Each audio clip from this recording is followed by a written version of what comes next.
बुद्धि है, बुद्धि के अंदर संस्कार है, और अनेकों जन्म को बुद्धि के संस्कार पड़े हुए हैं। वो संस्कार भी, मन भी, सब कुछ आत्मा के बाहर का जो आवरण है, सबसे पहला आवरण है आत्मा के बाहर का आवरण, जो कारण शरीर का आवरण होता है, जिसको हम आकाश तत्व कहते हैं। आकाश तत्व का आवरण को ही कारण शरीर कहते हैं। और जो बेहद की आत्मा है, इनका परम आकाश होता है, परम तत्वों का आवरण होता है। परम आकाश में सब रिकॉर्डिंग होता है बेहद की आत्माओं के लिए।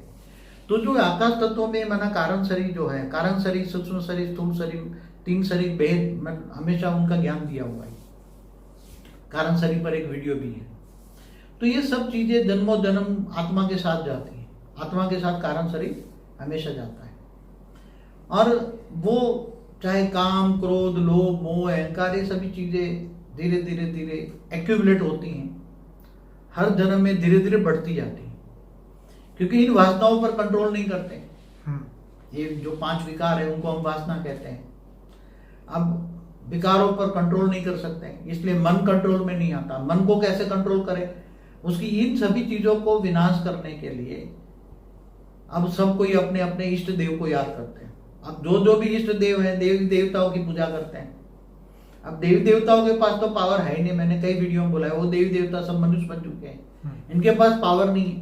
क्योंकि तुम इनको याद करते हो, इनके पास तो कुछ भी नहीं, उनके वो मनुष्य बन चुके हैं, उनको तुम याद करोगे तो तुम्हें याद किसको करना है? याद करोगे तो उसके पास जो होगा वो उसको मिलेगा ना। तुम जिसको याद करते हो उसके पास, चाहे किसी को भी, चाहे मनुष्य हो, चाहे देवता हो, चाहे देवी देवता हो, जिनकी पूजा करते हो, अर्चना करते हो, उनके पास जो होगा वो मिलेगा ना। एक नेचुरल लॉ है ना, राइट। एक नेचुरल लॉ है।